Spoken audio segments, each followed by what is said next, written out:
Elementary music teacher friend, you love what you do, but you might feel unappreciated and, in fact, unseen some days. You may even feel like you're on a music teacher island and just want to connect with other music teachers who can relate to both your struggles and wins when it comes to teaching elementary music. I get you and understand completely the feelings you're having. That's why each and every week, the Elementary Music Teacher Podcast will provide you with solo and guest episodes that will help you realize you're not alone in your music teaching journey. Throughout each episode, my goal is for you to be able to walk away with actionable steps and ideas to help you feel like you're ready to take on the new week with whatever challenges may be thrown your way. Hi, I'm your host, Jessica Peresta, and I'm so glad you're here. Whether you're at home, in your car, in the shower, or wherever else you're listening, grab your cup of coffee or whatever other beverage is nearby and listen in to the Elementary Music Teacher Podcast. I hope you're having a great week. I am recording this on Monday before Thanksgiving, so I'm off this week as well as my kiddos. And we are going to go get, well, I'm not, but they're going to go get some haircuts today.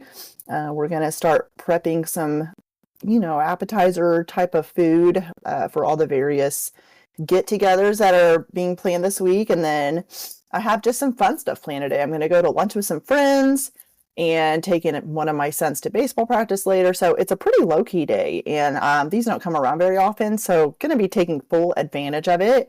And before I go and do all that, I wanted to record a quick episode and just about reframing the way maybe you view curriculum.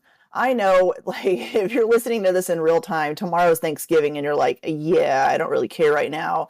I'm on break, so I understand. So save this episode, maybe listen to it next week or the following week. And I really want to just reframe your mindset around curriculum. Maybe you don't need your mindset reframed. Maybe you're already have a good grasp on what curriculum is, or maybe you're kind of wondering about it. So either way, I just wanted to kind of share my thoughts around this. And I have a course called the Curriculum Design Roadmap course. And in there, one of the very, very first modules, and actually one of the first lessons, I talk about this. We talk about what is curriculum as the very, very first thing before we get into designing it. So I want to start off by saying curriculum actually comes from a Greek word, and I'm not going to try to pronounce it because I will not say it correctly. But anyways, it means to run. And now it doesn't mean to run physically, like in a race or a marathon, but I'm going to get into what that means. It means to run. So we're going to keep that in our thought process as you listen throughout this episode. So thinking about curriculum means to run. Let's get into a little bit of that. It's not just, I had to reframe my mindset around this. So it's not just about the textbooks or the online curriculum, or maybe you have a bunch of children's books, or the songs you use, or the materials you use to teach with.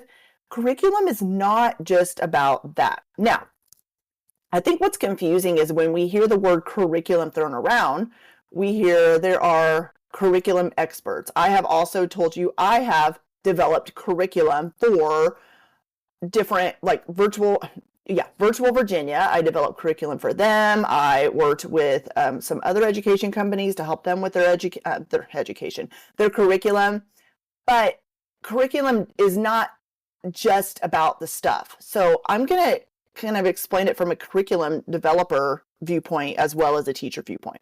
So for the curriculum developer viewpoint, when I'm developing curriculum, like for Virtual Virginia, I'm not literally just putting in there songs and assessments and lessons and, if it's an online curriculum, you have to use HP5s, which is like, practice assessments and things like that. Well, anyways, it's not just about that, because after that's put on whatever the website is, then what happens from there is a real life human being teacher is using that curriculum.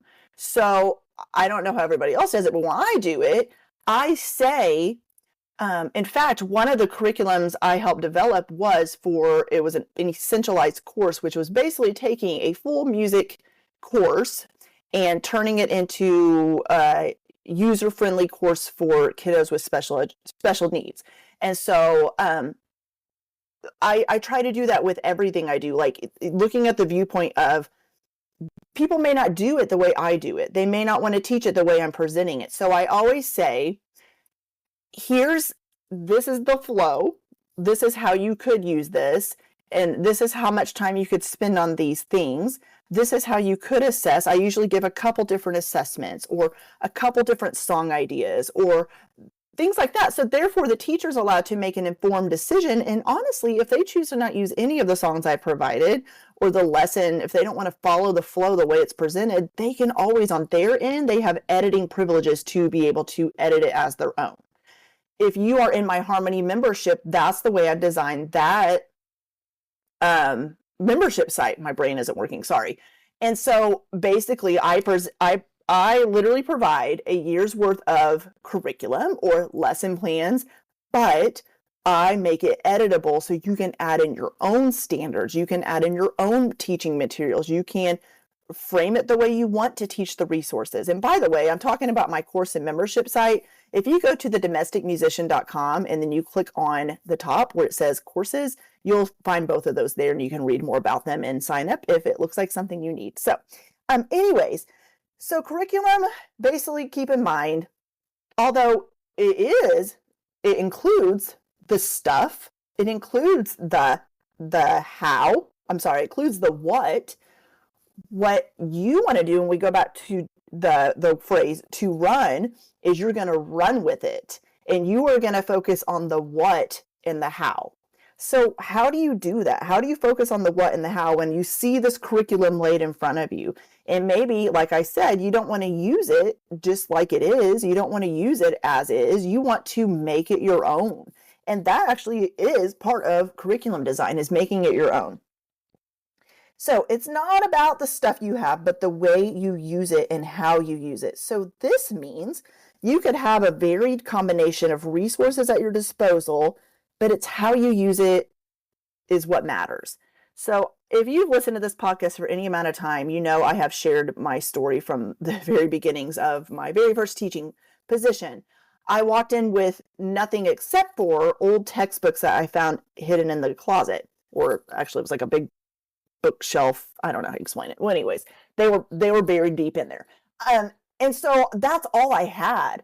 And I was overwhelmed because if you're anything like me and you have comparisonitis and you walk into these music classrooms that have 90,000 things to teach with and instruments and all kinds of things, you're like, wait a minute, how am I supposed to do this? So I want you to remember, it's not about the stuff. The stuff can come and it's great to add stuff on, but it's not about that. It's about how you use what you do have, using your own skill, your own knowledge, your own know-how, knowing your own students to teach them music.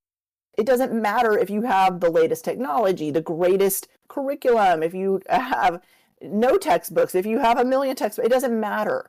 What matters is how you use your knowledge, your teaching style, your curriculum, meaning your scope and sequence or your curriculum map, how you follow that, which is huge. And that's what matters most. The stuff can come. So in other episodes, I talked about how to choose what to use and about organizing your lesson plans and all that. So go back and look for that. And on my website, by the way, thedomesticmusician.com/podcast, you'll see this search bar where it lists all the podcast episodes. There's a search bar there. And if you just type in things like organizing or you type in curriculum, you'll see other episodes come up there. And that way you don't have to scroll. But I've talked about that other topics around curriculum design on the podcast. Today, I just wanted to focus on what is curriculum. So remembering that curriculum is more focused on how you run your classroom, how you run with how you teach, and not just about the stuff. It's also how you run bringing content to your students and not all about the bells and whistles. So I will be going into more depth about this in a free upcoming workshop on Monday, December 2nd at 6 p.m. Central Standard Time. It's actually called the Curriculum Design Workshop.